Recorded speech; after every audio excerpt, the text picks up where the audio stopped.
Hey everybody, and welcome to RNBHomestead. I want to thank you guys for coming back and taking this journey with me from apartment homesteading to my land in Arizona. Today, we're going to talk about the car kit. Basically, the car kit is an extension of your BOB.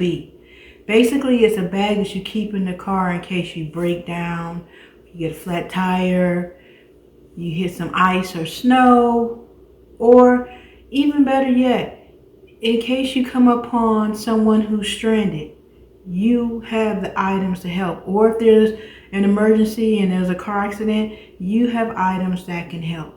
So, make sure you guys hit that subscribe button. Make sure you hit that bell notification so you're notified every time I drop a video. And make sure to give us that thumbs up and share. So, let's get into this video.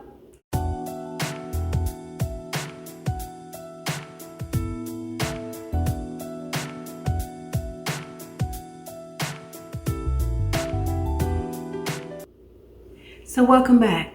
Today we're talking about your car kit bag. Now, mind you, this video won't be as extensive because most of the items you find in your BOB, you should be also have them in your car kit. Because remember, as I told you in that other video, that you should have 2 bags on you at all times. Well, 1 bag with you at all times.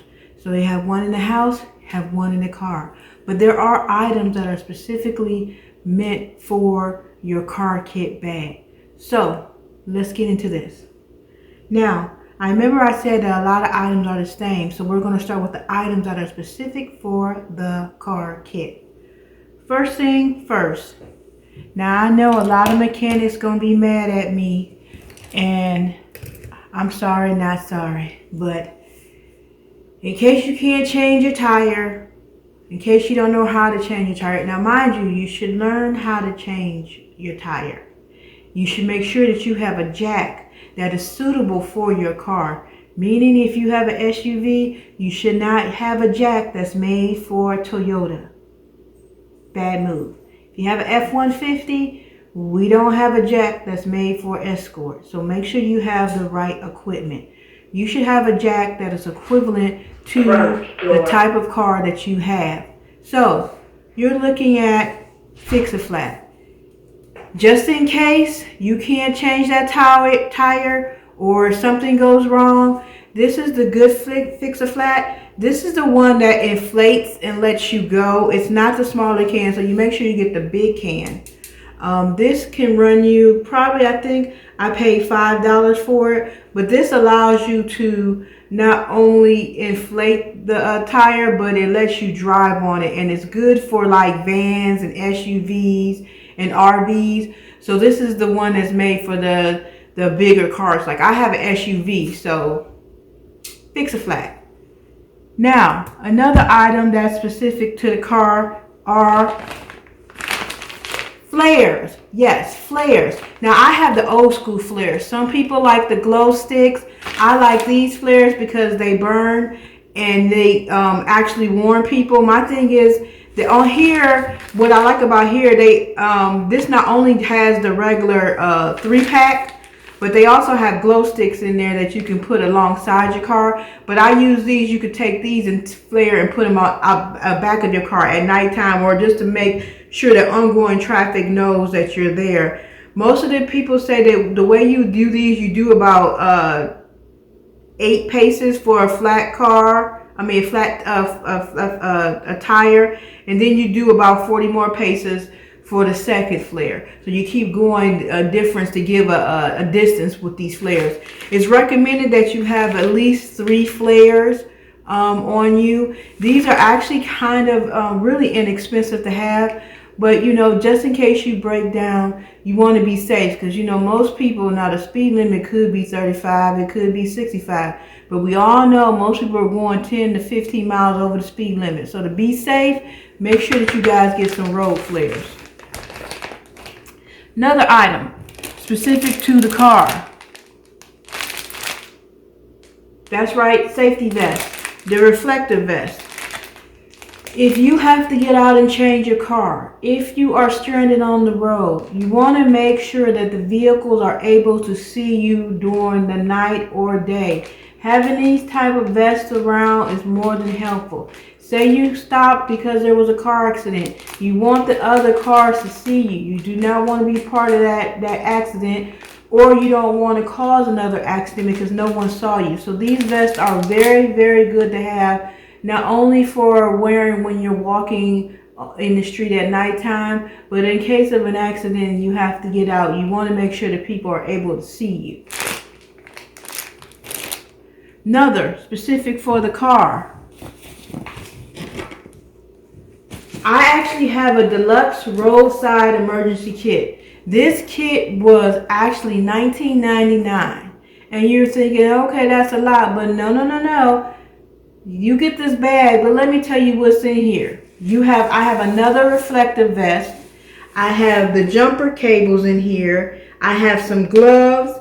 They actually provide a headlight, so I didn't have to buy a light. So if you're changing the tire, you need both of your hands. And if you're doing it at nighttime, you need some light too. So this headlight allows you to have the light on your head shining down on the bolts as you are taking them off. The vest makes it so that you are able that other people are able to see you, and the flare is also a warning that there's a broke down car near. And of course, there's some other items in here. There's a toe strap is in here. They have some batteries in here. They have an emergency poncho in here. They have a 20-piece first aid kit, and they have a fabric blanket. So, like I said, for $19.99, this actually encompasses a lot of items that you would need to put in your car kit, because you never know what happened. For instance, I live in Virginia, and although it's quote unquote city, it's not as city as a lot of places. So there's a lot of roads, there's a lot of bumps, rocks, glass. So this is a must when traveling to have in your car. Another thing that's specific to the car, they call this an escape hammer. This actually will break glass. Say for instance you get in an accident and you are in your car and they can't get the glass, you can't get the lock open, the door jam. This uses a little device. It taps the window and it'll break the glass. It also has a cutter in here so that, say your seatbelt is stuck, you take this, cut the seatbelt. So this is again another wonderful item to have, and it's not very expensive. You can get it for about $7.99 at your big box stores. Now, all the other items are really, I want to say, are from your bug out bag, but you should also have them in your car kit. For example, you get stranded, you still need your snack bag, people. Because if you're sitting in the car and you're sitting there waiting for, I don't know, AAA or whoever, that might take an hour or 2 hours depending on how far you're off the beaten path, or you may have to walk to somewhere, you need some energy. So I keep some Werther's in here, some tuna fish, some peanut butter, some drink mix, and of course, I mean, don't judge me, judge yourself. I love snacks. Snacks are good, so of course there's candy and cookies in here because I gotta have it. Another thing you're gonna want to make sure you have is your first aid kit. Again, like I said before, if you get in a car accident, you may need it for yourself, but also if you come upon a car accident. I used to be in law enforcement, so that first responder instinct kicks in when I see an accident, so I automatically have my first aid and trauma kit in the car, but it's always good to have just in case you may need it. Also, again, you should have your hand sanitizer. I have needle and thread in case, again, there's a wound or something tears that I need. Again, you should always have 2 bug out bags. It just so happens that one is in the house, one's in the car. And like I said before, you keep the same items in these bags, except in the car, you have added additional items because you're dealing with the vehicle. So of course you have your lighters, your pepper sprays, your flashlights, your shovels, your binoculars. You have an atlas and compass just in case you're in a car accident, Your phone, gone, cracked, can't use it. So guess what? You need somewhere to find out how to get out where you're at. Some people always want to go off on these beaten roads or take these side streets and now look, I'm from the Midwest and I'm from Cleveland, and some of them potholes, honey, let me tell you, you need a kit just for them potholes. And then you'll sit there and wait for AAA or whoever for 2 hours. And then if you want to walk, you can walk in the city, but it's like, do you really want to leave your car?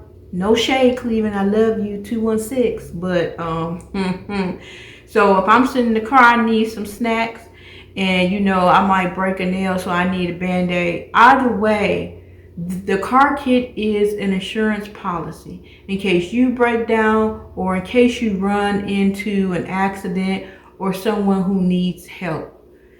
Like I said, we prepare, we container garden. I container garden, I grow, I make jams, jellies, I dehydrate food, and I do all this for myself and family. But I just want people to realize that, we don't live on this earth by ourselves. So, you may run into somebody who needs some help, and you having a car kit, hey, it's just an insurance policy, and it's nice to have.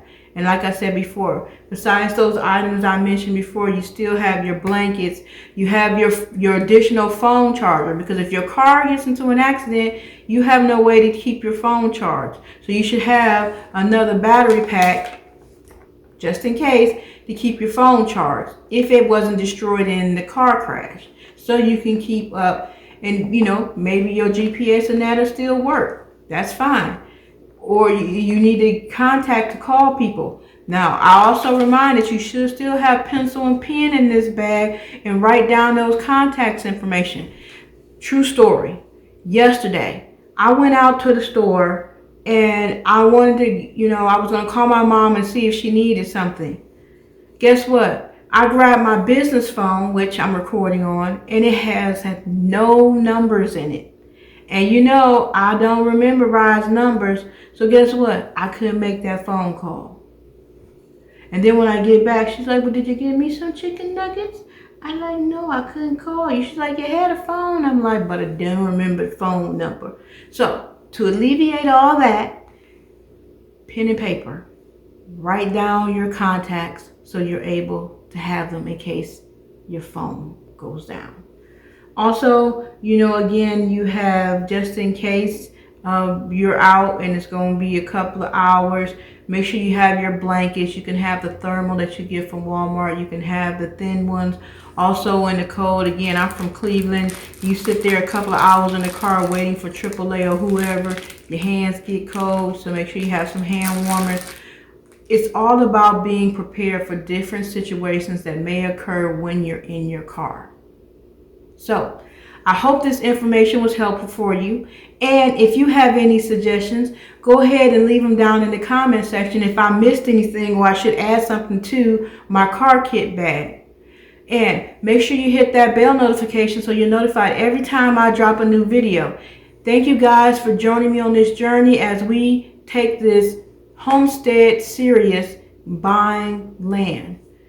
Make sure you stay tuned because the next couple of videos, I think my lemon tree and my kumquat tree might be coming, and we need to plant that. If not, I have a whole lot of planting that needs to be done because the weather seems like it wants to act right.